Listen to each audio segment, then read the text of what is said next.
Hey guys, welcome back again. In case you are here for the first time, this is Health and Safety with Temitope. So, like the last video I did, I told you guys that I'm going to be sharing a lot of safety topics, safety tips, risk assessment, TBT topics that you can discuss with your workers on site and all that. And there is no time to start wasting your time. So, we're going to jump straight right into the business. Okay, so here's the thing. I draft some things down and I'd like to share you with my viewers, with everybody that's watching. Okay, so now this I draft down is just like a tips on the iceberg. So what are we going to be doing today? This is the top 5 common safety violations on site and how to avoid them. You see, there are so many sites and so many sites with different hazard, different risk. But I'm just giving you like the top 5 with it. You can disagree with me, no problem. You can disagree, but I'm telling you that this is the top 5 safety tips that you must follow. Okay, so where is this one? We can say no proper PPE usage. What is PPE? If you are not a safety officer, you are not supervisor, you are not working at the site, you may be wondering like, what is PPE? Okay, PPE means personal protective equipment. And what are these? Like as I am now, I'm in my full PPE. This is an helmet, it's a PPE. This is a safety coverall, it's a PPE. We also have the safety glass, we have the safety gloves, we have the safety mask. All these are called PPE. So if one of them is missing, we can say you're not wearing the PPE. So now, if there's no proper PPE, like no proper PPE usage, who are the people that are mostly common with this? Are the workers, the laborers that they are not well groomed into safety. So the basic thing that you need to do, what do you need to do? I mean, how to fix it is having a toolbox stock, enforcement, and having a proper supervision. So what is toolbox stock? Toolbox stock is like a meeting. Let me just put it like that in a layman form. It's like a meeting where you call your subordinate, even not only your subordinate, it could be your colleague, it could be even your superior, and having a talk with them as a site safety officer or as a supervisor or as a foreman. And this talk we have to do with what is going wrong in the site, what they need to do, and who is supposed to do this. And again, at the end of this toolbox talk, you make sure that everybody write their name and they sign. Why do you have this? This is for accountability sake. In case maybe someone else still go ahead and do the opposite after you tell them, for instance, someone that is working with a chainsaw, you ask that person, have your PPE on, and the person refuses, even after telling them in the TBT, after having a various TBT with them, and they still insist on going their own separate way. So if any accident happen, maybe a puncture, a wound on their hands, and they call you as a site safety officer or as the supervisor or as the foreman, the first thing they will do is this: did you conduct a TBT with these people? How did you conduct the TBT? Do they understand the TBT? What language did they use for this TBT? These are the questions, these are the things they will ask you. So first they want to know, and they are going to ask the people, did this person tell you about this? They say yes. Okay, where's the proof that you really told them about this TBT? That's where you have to come with a TBT list. That is why that TBT is always important, and also the TBT writing is also important. Now, what is enforcement? Enforcement is simple. Enforcement could comes in terms of having disciplinary record, and that is, if you see a particular worker, you already told him don't wear, they always wear PPE and he doesn't wear PPE, you can give him a fine. You can give him a fine as small as 5 dirhams, 10 dirhams. Sorry, I'm using the dirhams because, like I said, I'm based in UAE, so I'll be using the UAE currency. You can give the person fine. You understand? Apart from that, you can also maybe when they are giving an award, you can decide not to give the person the safety award because it doesn't follow the safety rules. These are part of the enforcement. Another enforcement is to make sure that if this person doesn't follow, you can deduct their hours time.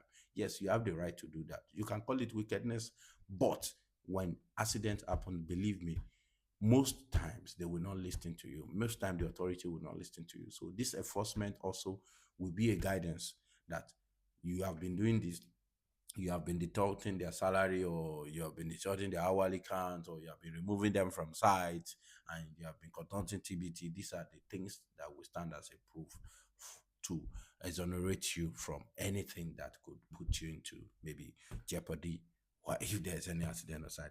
The third one that I said is having the supervision. What is supervision? Supervision is simply supervising their work. Okay, so you already know that that is number one. Number two, which is the most important, is the unsafe use of tools and equipment. We all know how it is sometimes, especially when it comes to the time when the people want to go home. When it's time you want to go home, it's like back in the days when we are also in a school. Whenever I want to go home, we just want to go home. We don't care about anything else. Same, it happens also on site. When the workers want to go home, some most times they don't care about the tools. They just throw it anyhow and all that. So for this, what do you have to do? Don't stress yourself. What you have to do is this. You have to do, like, for instance, in case you don't know what are these, before we go, like, what you have to do, you have to understand that what are these on usage or improper use of tools and equipment. This has to do with damaged extension cables, modified tools, missing guard. For instance, someone that want to grind, you want to use a grinder, you know that your grinder is supposed to have a guide, but this grinder is using it. You know that this can create a lot of risk. You understand? These are part of on your using tools wrongly. And what do you need to do? It's very simple. Make sure that you do your pre-use inspection and the toolbox briefings. Now, what is pre-use inspection? Pre-use inspection can come in two ways. There's a checklist, like there's a checklist.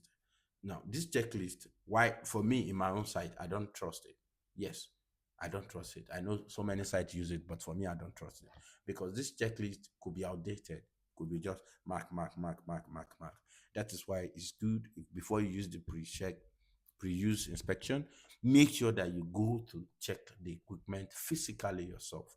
You understand? To check that okay, this is okay. If they have a third-party certificate for this equipment, you can as well send message to the, you can send an email to the company to confirm the authenticity of this particular equipment, especially if you have a contractor that is working in your company and they come with their own equipment.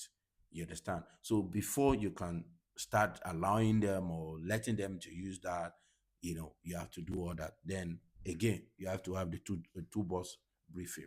So this two boss briefing, you can just look at it like it's just two boss. No, every two boss have its own topic. So this particular toolbox, you need to tell them about what they need to know about the tools and equipment, the hazard that is involved in using the tools and equipment, and also the risk that is involved and how to avoid this risk. You need to really explain to them. Then you can also go as well. You can go for as well.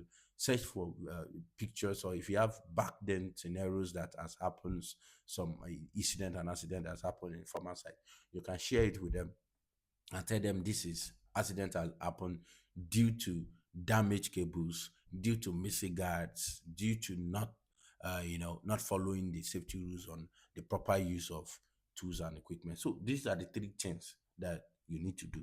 Okay, two things rather that you need to do. So the third one is walking at height without precaution. You see, walking at height precautions. In case you don't know, HILO, that is International Labour Organization, record that 50% of the deaths that we witness in the world comes from the construction site. And these are occupational deaths. And most of these occupational deaths, insurance doesn't cover it. Insurance doesn't pay. Most of them, they don't pay. So, and I won't lie to you, most of these that I've seen, that I've witnessed, most of them come from working at height. And it comes from not just negligence, it comes from like over experience. I've been doing this for 3 years. I've been doing this for 10 years. So I'll just go up just 2 minutes. I will come down. That is not allowed. So what are the sample of walking at height? That is someone that goes up. He wants to go up. He doesn't use harness, or he's walking at the upper side like over 2 meter and no barricade. And you can see that there's an open edge. So what is walk at height per se? ILO define work at height as any work that is above 1.8 meter. So if anybody is working above 1.8 meter, it's considered as work at height. There are some sites you will go that immediately you step on tools, they will tell you that this tools is above the ground, so it's considered as work at height. Yes, but by NEBOSH, by HELO, by Occupational Safety Act, the OSHA, what is follow is that any job that is above 1.8 meter is considered watertight. And what are the requirements? You need to have a safety harness. This safety harness must have a third party certificate. Okay. Now, this third party certificate, you need to verify it. You need to make sure that the numbers, the serial number that is on the harness is the same like on the certificate. You need to make sure that there's barricades. You need to make sure that any open edge are covered. You understand? So these are the examples of workout precautions. Now, what is the thing to do? How do you fix this? It's very simple. First, you need to always use fall protection and permit to work. Now, you see, permit to work, that is a different topic. We're still going to talk about that. It's different. But I'm just to explain it, right? Permit to work is very important. In fact, permit to work is one of the most important documents that you need to have on site. So, because this permit to work, we explain the steps, the methodology, the risk, and the hazard control that has been associated with that particular activity that you want to do. So, as a safety officer on site, as a if either you're a new safety officer, old safety officer, as a supervisor on site, that you want to start a work, maybe someone wants to work at tight and they gave you a permit to work, and that permit to work, they did not mention that they're going to use safety harness, they did not mention that there's going to be barricades, they did not mention that the scaffold that they erect, that it doesn't have green tag, and you're going to sign the permit. Believe me, you are in trouble. You're in big soup. So you need to make sure that you understand the permit system, how it works. Okay, if you don't know, you can always ask. That's one of the things that this channel is for. So, like I said, you need to learn about the permit. Another one is always use fall protections. What are these fall protection? These are the safety harness. These are the taglines.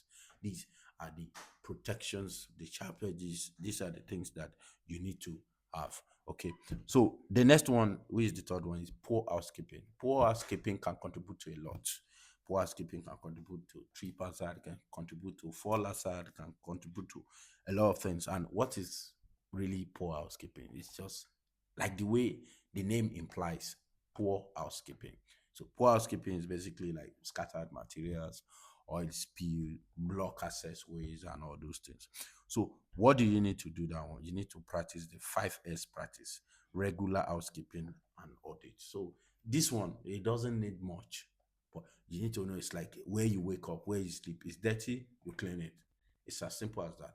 But mind you, there are also ways that you clean.